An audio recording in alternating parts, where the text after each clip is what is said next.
Nalalapit na ang pagbabalik ng pinakamalaking 7A-side football tournament sa bansa na AIA 7 Super League. Kaya't puspusan na ang paghahanda ng mga lalahok na kupunan. Yan ang ulat ni Daryl Oclares.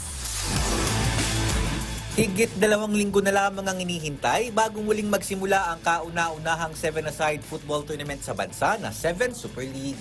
Kaya ngayon pa lamang naghahanda na mga kupunan na kalahok sa torneo, kabilang na ang Siniloan Go Blues na ibabandera ang probinsya ng Laguna. Sa panayam ng PTV Sports sa ilang mga manlalaro ng Siniloan na sina Nico Quintana at John Robert Galarita, aminado sila na butas ng karayom ang kanilang pagdadaanan para makakuha ng panalo sa naturang torneo. Pero hirit ni Nico at Robert, magiging bentahin nila ang mahabang panahon na nilang magkasama bilang isang kupunan. As a team, we play together. We've been training for more than a year already together. Even though there are some players na bago, at least they were able to cope up with our trainings and how we play. So I think dun ang advantage lang namin is that we know how to play together in the field, no matter how small or big it is. Tagal na po kami sama sa training para makilala po kami sa isa't isa po. At saka mga kasama ko po, sobrang skillful din po. May sariling skill din.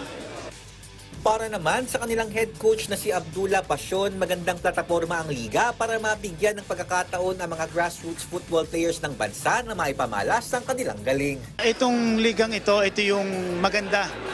Kasi dito sa 7-a-side na ito, dito mo makikita yung mga skills na pwedeng makita, ma-scout yung mga players namin from Laguna na medyo malayo nga dito sa NCR. Siguro dito may papakita ng mga players namin yung mga skills nila, paano yung mga passing, paano yung magiging teamwork ng players namin. Samantala, lalaro rin ng Quezon City Heroes na pinangungunahan naman ni na City Councilor at General Manager Vito Soto at midfielder na si Joaquin Matay.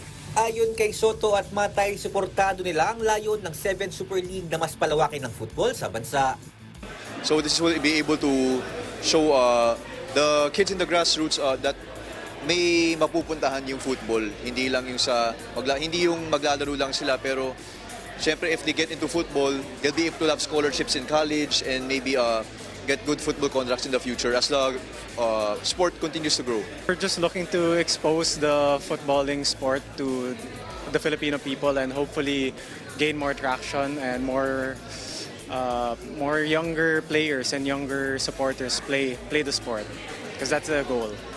Sa darating na ika-10 ng Marso, 7 kupunan na maghaharap-harap sa mas pinabilis na football action sa McKinley Stadium sa Taguig City. Daryl Oclares para sa Pambansang TV sa Bagong Pilipinas.